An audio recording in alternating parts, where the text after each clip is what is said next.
Sizin de teşriflerinizden dolayı da Allah sizden razı olsun.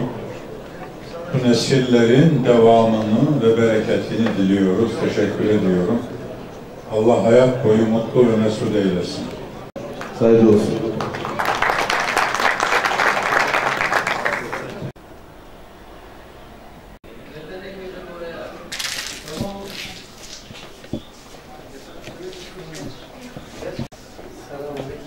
Aleykümselam, hoş geldiniz. Hoş bulduk. Hocam, kızınız yarışmada kazanmış olduğu altını Arakan için hediye ediyor.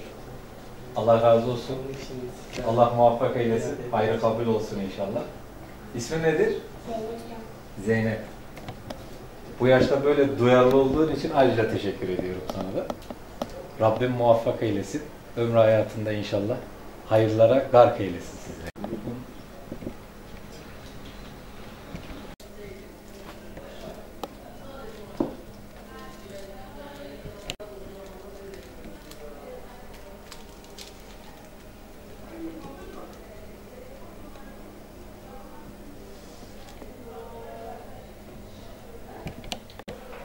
Al bakalım. Bu da makbuzum. Rabbim tekrar kabul eylesin. Allah muvaffak eylesin. Allah razı olsun. Nereden aklına düştü böyle senin? Arabadan geliyorduk buraya doğru. Hediyemi almaya. Babam sordu, sen bunu ne yapacaksın dedi. Ne alacaksın, ihtiyacın var mı dedi. Ben dedim, baba Allah'a şükür ihtiyacım yok. Evet. Bunu ne yapalım diye düşünmeye karar verdik. Babamın aklına bir an Arakan'daki Müslümanlara başlayalım diye geldi. Ben de bu fikri çok iyi düşündüm. Sen de çok beğendin. Evet. Tam da benim istediğim gibi oldu dedin herhalde, değil mi? Evet. Evet. Biz de böyle bir karar aldık. Buraya geldik, hediyemizi aldık ve Arakan'daki Müslümanlara başladık. Yani herhalde bir nebze oradaki kardeşlerimize gönlümüzün onlarla olduğunu ifade etmek istiyorsunuz, değil mi? Evet. Yoksa hani birileri şey yapabilir, yani bu kadar bir yardımdan ne olur diyebilir ama, Evet, ama damlaya bu yardımı sadece rakam olarak görmemek lazım. Dedin diyorsun herhalde. Benim gibi düşünen arkadaşların gönlünü veriyorum buraya diyorsun. Kızımız Camiler ve Din Görevlileri Haftası nedeniyle yaptığımız şiir kompozisyon yarışmalarında dereceye girdi Yavuzöyle İmam Hatip Ortaokulu'nda. Biz dereceye giren öğrencilerimize bir hediye takdiminde bulunduk. Kızımız da platformda hediyeyi takdim ederken ben dedi bu hediyeyi Arakanlı kardeşlerimle paylaşmak istiyorum. Onlara hediye etmek istiyorum dedi. Gerçekten bizim yüreğimizi coşturdu.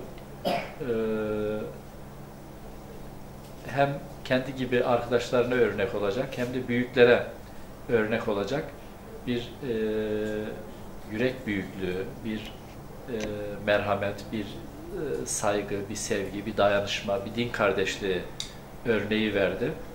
Ben Zeynep kızımızın bahtının açık olmasını, zihninin açık olmasını, Cenab-ı Hakk'ın bu gibi küçük yüreklerinde büyük idealler, büyük duygular, düşünceler taşıyan çocuklarımızın sayısının artmasını, Cenab-ı Hakk'ın hayırlı, sağlıklı, uzun, bereketli, bilgili bir hayat nasip etmesini canı gönülden diliyorum. Kızımızı yetiştiren ailesine teşekkür ediyorum. Yavuzeli'de İmam Hatip Ortaokulu'nda kompozisyon yarışmasına girmiştim. Ve bunda başarılı oldum, birinci oldum. Antep'e ödülümü almaya geldim. Şu an kendimden çok gurur duyuyorum. Ve babama da teşekkür ediyorum. Böyle bana arabada giderken bir fikir vermişti.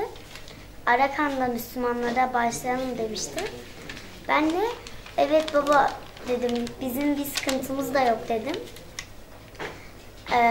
İhtiyacımız var, ihtiyacımız yok. Babam zaten ihtiyacımız olduğunda da alıyor. Gerek yok yani, ihtiyacım olmadığı için ben Arakan'daki Müslümanlara şey yapmak istedim, bağışlamak istedim. İnsan televizyonda izlerken insan gözü doluyor, ağlamak istiyor.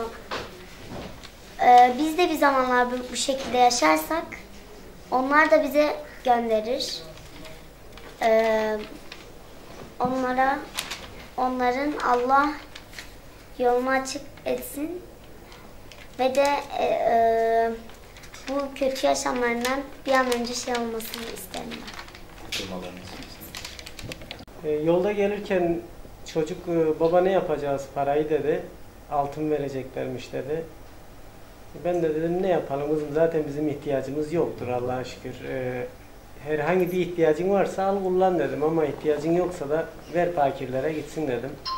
Hatta Arakan'a, Filistin'e gönderebilirsiniz dedim. Bu da senin için bir hayır olur, bir anı olur dedim en azından. O da dedi iyi fikir dedi, fakirlere gönderelim dedi. Öyle oldu yani bu şekilde. Çocuk da etkilendi öyle söyleyince.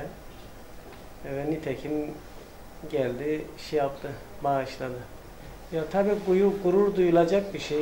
Bir baba tabii fedakarlık yap der evladına, artık evlat yapar mı yapmaz mı ayrı bir konu ama ben böyle yaparsan iyi olur dedim. Sadece ver demedim. Vermen lazım da demedim. Böyle yapsan daha güzel bir davranış dedim. O da aynı o söylemiş olduğum şeyi de yaptı yani ben bunu bağışlamak istiyorum dedi.